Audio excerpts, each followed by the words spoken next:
for example, we all know that when we're young and we're trying to figure out who we are, what we want, what our values are, sometimes we struggle, and that often happens in the classroom. So maybe we have a semester where our grades aren't as high as we'd like them to be, and that pulls down our grade point average.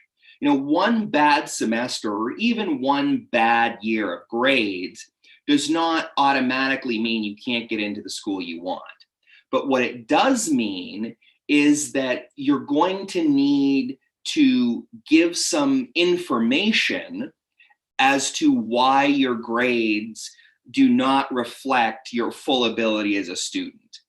And some of that you can do either in specific parts of the application or in your personal statement, but it's also helpful if you're comfortable with it and if your recommender or recommenders are okay with it, for them to talk a little bit about the personal or professional challenges you had to overcome. And again, it just gets us back into this idea of getting a full understanding of you as a candidate. The committee wants to know who you are, and we all know that nobody is perfect. And when I started reviewing master's files, I quickly realized there were some things in my application that I had done well without knowing about it.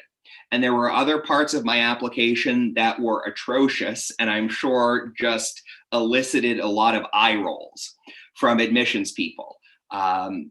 So every school is different, every process is different, but everyone still needs the same core information at the end of the day to make the best decision about whether you will be recommended for admission or for the wait list or for denial. And unfortunately, a lot of the programs that you're interested in applying to are very competitive, and admissions folks don't have that much time. I spent maybe 15 to 20 minutes per file. And in that time, I had to read through all the information, make a decision, and write notes up for the next person who is going to look at the file. So, having a solid application, having letters of recommendation that are specific and that address any gaps or weaknesses as well as strengths is really, really important for us as admissions committee members. In terms of the types of recommendations, in the United States, at least, there are primarily two. You have academic recommendations and professional recommendations. Academic recommendations speak primarily to your grades, your academic potential, and your readiness for graduate, professional school, or whatever other school we are talking about. They are usually written by professors or teachers, tutors, someone who has worked directly with you for an extended period of time in a classroom setting. This could be a study abroad teacher. It could be your favorite, let's say, high school English teacher, whoever you think is going to be able to best speak to your skills. The second type of recommendation is professional. And professional recommendations are usually written by past or current supervisors you've had. It could be at a job, it could be at an internship.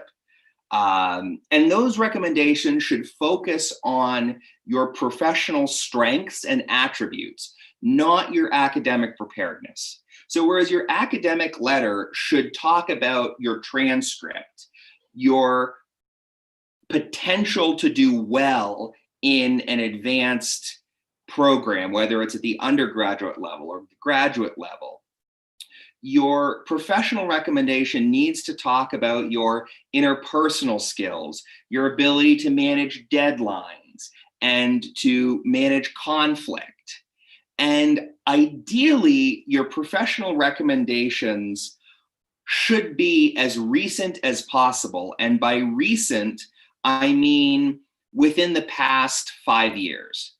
Academic recommendations, depending on how long you've been out of school, sometimes will be 5, maybe even 10 years old, just because you are applying for a program and they insist that you have at least one recommendation from a professor or a former teacher, right? So for the academic, there's usually a little bit more of an acceptable range of time, whereas for professional recommendations, it wouldn't automatically be a red flag if you had a letter from a supervisor, let's say 10 years ago. But if you have more recent work experience, I would be interested to know, and I would think as I was reading your file, well, why is this recommendation not from somebody more recent? One thing I want to mention is for almost all fellowships, scholarships, and college and university admissions applications in the United States, you have to have at least one academic and one professional letter of recommendation. Some people will submit 2 academic letters or 2 professional letters. I strongly advise that if at all possible, you don't do that, because 2 recommendations that effectively say the same thing, that's really one recommendation at the end of the day, and you're at a disadvantage compared to other applicants. Now, maybe you haven't done that many internships. Maybe you don't have a lot of work experience. This is where you can get creative. If you volunteered, for example, if you're involved in your church, right? These are all professional, quote unquote, activities that would work. So, don't get discouraged if you only did an internship somewhere for 6 weeks and the person won't write something for you, or you're really unsure what the professional letter needs to address. As long as it focuses on you and your potential to be a good coworker and supervisor, you're going to be on good footing. So let's talk a little bit about the do's and the don'ts, because I think these are important. The first and most important thing, particularly if you are asking for letters of recommendation, let's say you're studying in the United States for the bachelor's degree and you want to stay in the United States to get a master's degree. Ask your recommenders for a letter early. And that means a minimum of 4 to 6 weeks before the recommendation is due. The last thing people want is to have to rearrange their schedule to write something for you at the last minute, right? And so many times over the past year or so, when I have just started writing recommendations for people, people will come to me, let's say on a Monday at 5 p.m. and say, Rami, will you write a recommendation for me? Here's all the information. And I say, okay, what's the deadline? Well, it's Tuesday at noon. I mean, I have a full-time job, right? And there are other people asking me to write letters as well. So just be mindful of the time that it often takes for people to write effective letters of recommendation on your behalf. So the first thing you're going to do is you're going to ask at least a month in advance. The second thing you're going to do is you're going to give your recommenders as much info as possible about what you're applying for. Letters that are general, what we would call boilerplate, are not particularly helpful for your application. So the letter should be tailored, right? So if you are applying to international affairs schools, and you really want to go to Johns Hopkins SAIS, great. The letters that your recommenders write should focus specifically on why SAIS as an institution is best for you.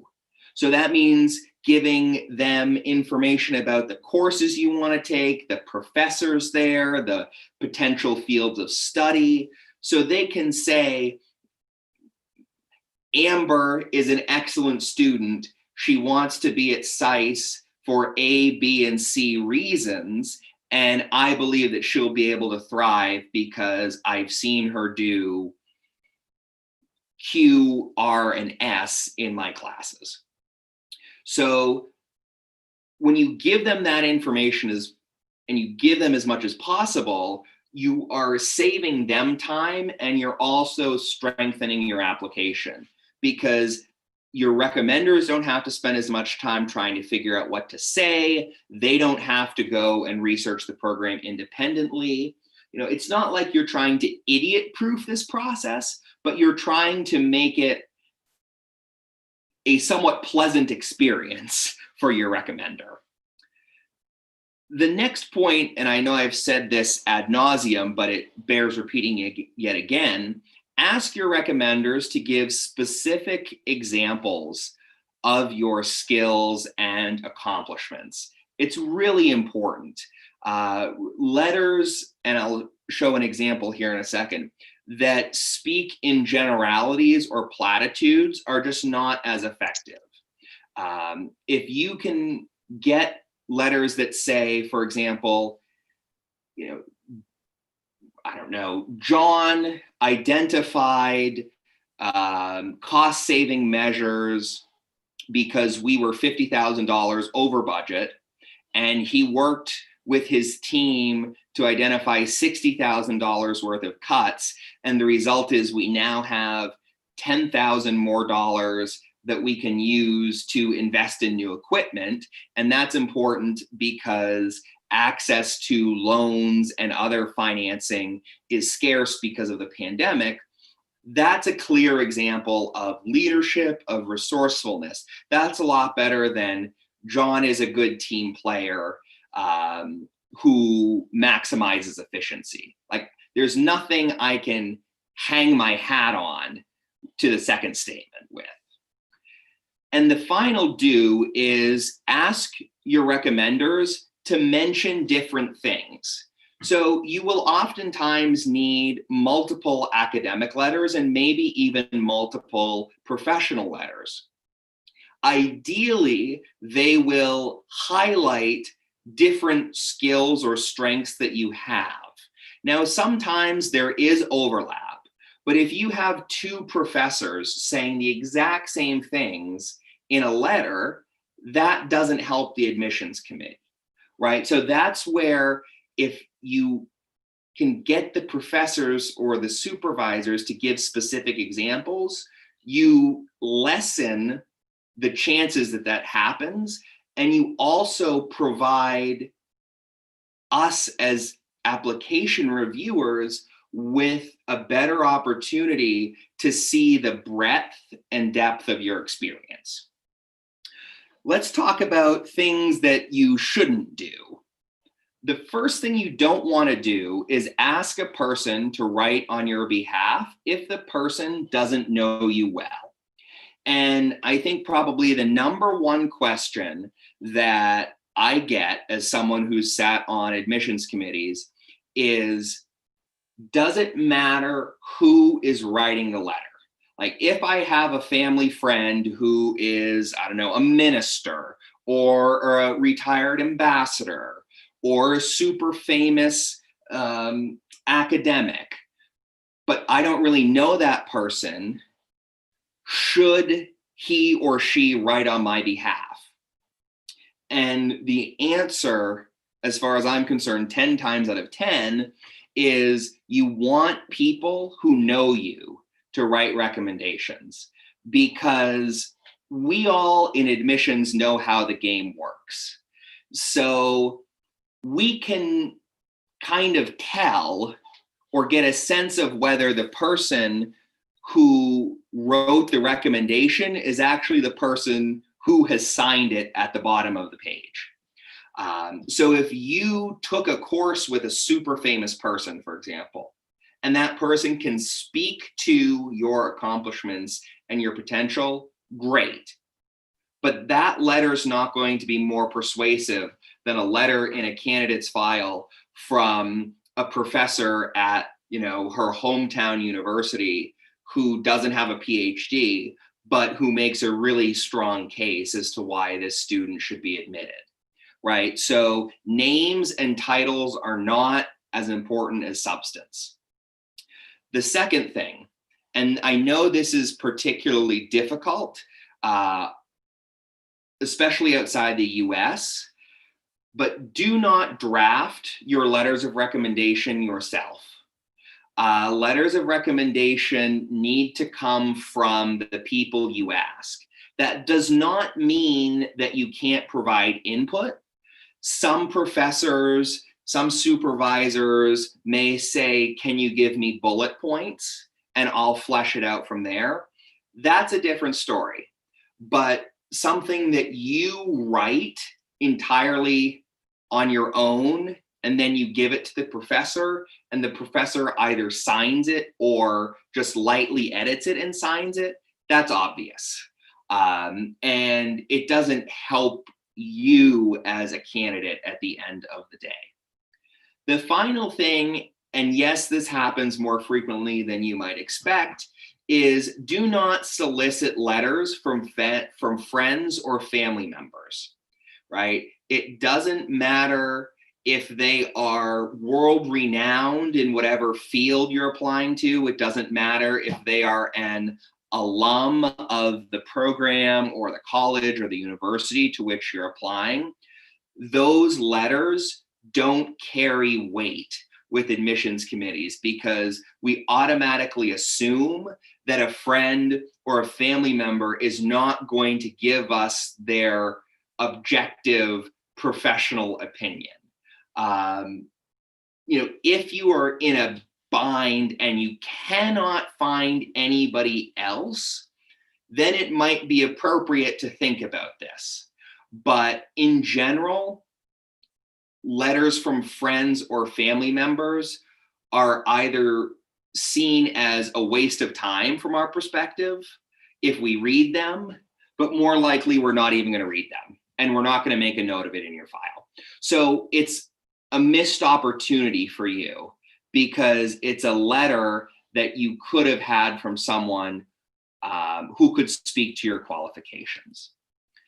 So let's move to just a couple of examples, and then we can go to questions because I've talked for too long. So just one good paragraph and one bad paragraph from letters that we'll say students are submitting for admission to a university. So the first example on the left-hand side is specific, right? So we know where Jane fits in to this professor's list of students that he or she has taught over the past quarter century. You get a specific mention of the essay that she wrote, the topic, and what the eventual outcome was, right? So this provides some solid insight into who Jane is. Now, if the entire letter were just this paragraph, that wouldn't be enough. But when you take 3 or 4 paragraphs similar to this and put it together, then you have an effective letter. An effective letter of recommendation is not 7 pages long. The effective letters tend to be one page, maybe a page and a half, max, single spaced. Anything more than that, and we generally stop reading or we zone out because there's just too much other information in your file that we need to look at, particularly when we're talking about international students who have transcripts that are not in English. I mean, yes, we will review the certified translation, but we also need to look at the transcript in the original language to make sure things match up as far as we can tell. So, bad example. And I would say, unfortunately, we see the bad example twice as many times as we see the good example. And these are what I was talking about earlier, speaking in generalizations and platitudes, right? So telling me that James is a good student who got an A and is involved. Well, just assume that at least 2/3 of the people applying to whatever program or university you're applying to are also good students who got A's and are involved in their communities, right? So this letter that tells me what he's done, but doesn't go into detail is not helpful. The one thing I probably should have put on the do not list, but I'll mention it here, is do not get recommendations that regurgitate your resume, right? We can, as the admissions committee, see your resume and what you've done professionally. So a letter that goes through your entire work history is not going to be helpful for us. So just these are all things to keep in mind. And you may be sitting there thinking, well, how am I going to know if my letters of recommendation are good when more often than not, I don't get to see them before the professors send them? And I would say, yes, that's a legitimate point. But if you do some of the things we talked about a few minutes ago, in terms of providing information, giving the professor as much time as possible to write your letter, you can ask, or you can offer rather, to give input. Some professors might not like that, but you are the captain of your own ship at the end of the day.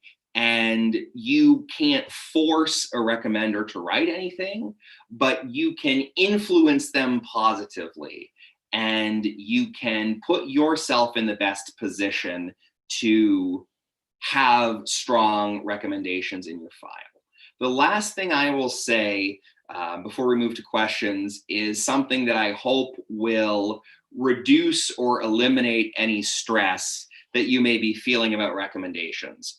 Because there are some people who do all of this like I'm recommending, and still the recommendation letters are half-hearted or poorly written, or there are tons of typos and errors, and it's just not professional. I mean, as I've said already, at the end of the day, strong letters of recommendation are the best.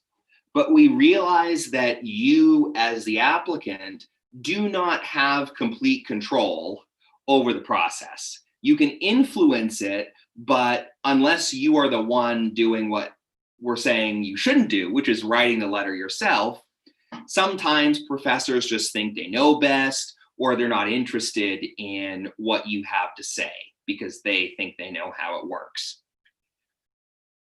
You are not going to be penalized for recommendations that clearly are not up to snuff. You just don't get the benefit that the other people who have good recommendations get, because it's a strong part of their file that your file is going to be missing. So don't freak out. Letters of recommendation, as I said, are important, but they are one evaluative tool in our toolbox when we look at candidates for admission. And I would think most, if not all, admissions officers in the United States would say that if we're talking about things that would be concerning in a file, a transcript that shows consistent non-performance academically or bad performance would be much more concerning than letters of recommendation that are okay but not great. So letters of recommendation are important, but it's not the be all end all. And it's not going to immediately get you in the reject pile, but it's not also going to automatically make you an admit. So with that, I will stop talking and open it up. If you have questions, not sure, Boyana, how you want to do this, put it in the chat or unmute, but I'm happy to talk specifically about letters of recommendation or any other part of the application process, whether we're talking about for undergraduate degrees, graduate degrees, professional degrees. First of all, I want to say thank you. I think the most important thing, I actually texted everyone application letter because a lot of students actually do that. Thank you for, I think it was a very useful presentation. Also, I would like to ask everyone, možete I na našem, evo ja ću sada se prebacim slobodno, možete da postavite pitanje. Rami je neko ko ima jako puno iskustva i rekao vam je i sam, neko ko je ocjenjivao preporuke, ukoliko imate nešto da imate već možda neko pismo preporuke pa da vidimo kako to izgleda, šta izgleda, da ukažemo na neke stvari, slobodno, samo se unmute i to je to, lakše će nam biti, znači pitanja su slobodno otvorena. Maybe they are scared to ask you something. No, it's not a problem. I know I myself would not probably unmute. So while people are thinking or trying to soak up the wisdom that I have just imparted, yeah. I think the one thing I would say just in general about applying to any program or college or university in the States is reach out to people in the admissions offices, to people in financial aid. More and more colleges and universities across the United States are interested in increasing the number of international students on their campus. And I think one of the biggest issues, and this is something that Boyana and all of our EdUSA advisors across the globe work on, is bridging the information gap. Because so many students want to study in the US. I've worked in Barbados, I've worked in Cameroon, I'm now here, and it's the same story. People want to study, but they don't know where to begin. And Boyana is a great place to start, but Boyana works with a ton of people. And so she is doing as much as she can, but really take ownership of the process and reach out. I mean, the people in admissions offices get paid to answer questions, no matter how small you think your question is or insignificant or basic. That's why they're here. And particularly if you're applying to schools that are maybe not as well known or do not have a significant international student population, I think you're going to get a very enthusiastic response. And you're going to find out that there are scholarship opportunities and fellowship opportunities that you might not even realize exist.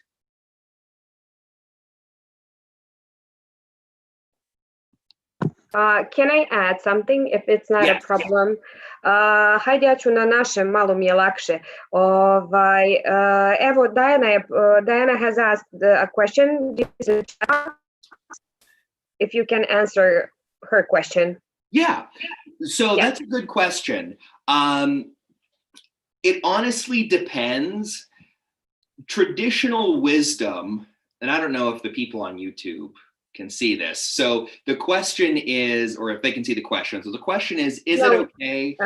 They cannot see the question, so you have to read it if it's not a problem. Yeah. Okay, yeah. So the question is it okay not to waive your right to see a letter of recommendation if the professor has no preference for sharing it?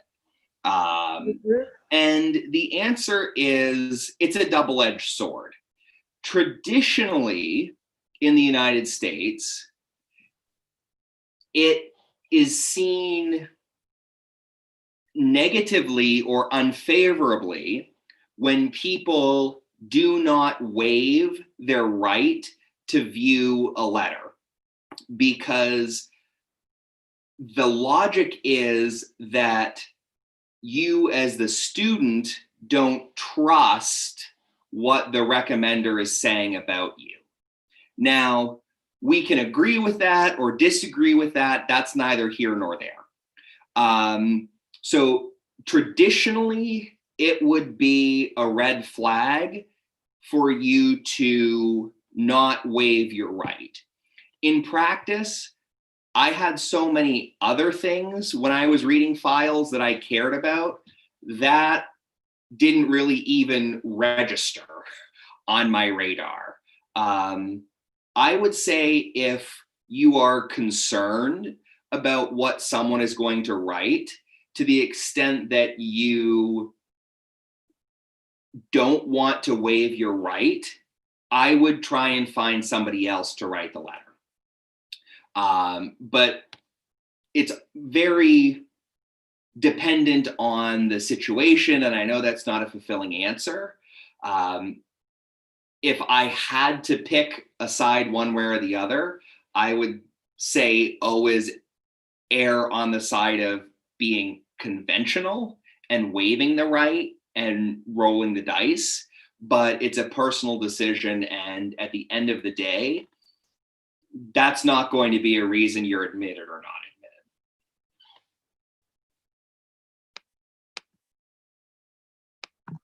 And I'm muted. I started talking and then I realized that I'm muted. Okay, so do we have any other questions? If we don't have any questions, I would like to say thank you, Rami, for this. I think it was very helpful. And can students reach out to you if they have any further questions? I don't know if that is okay. Yeah. Yeah, most definitely. I mean, I'm happy to. You're also muted, so you know. Am I? Is it working now? Yeah, it is. It is. Okay. Yeah, I mean, I'm happy to talk with people, whether it's about the work that I do here in Banja Luka, about the application process at colleges and universities. Boyana has my contact information. You can get it from her directly. You can also find me on LinkedIn.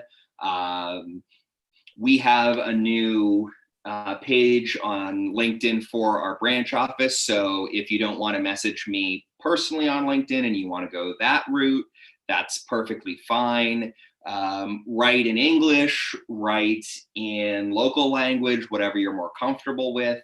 And I'm happy to talk with you about specific things. And I can't give you official advice on anything, but I am happy to give you my personal perspective. So do we have, we have no questions. So thank you everyone for tonight. Rami, hvala puno za prezentaciju večeras. Ako imate bilo kako pitanje, sam ja na raspolaganju, kao i ostale savjetnice u Bosni i Hercegovini, tako da nikakav problem nije. Možete reach out to Rami. Imate moj kontakt, tako da hvala što ste bili večera sa nama. Mi smo i na YouTube u isto vrijeme, tako da hvala i svima koji su nas pratili tu. To je to, ništa. Uživajte, želim vam ugodan ostatak.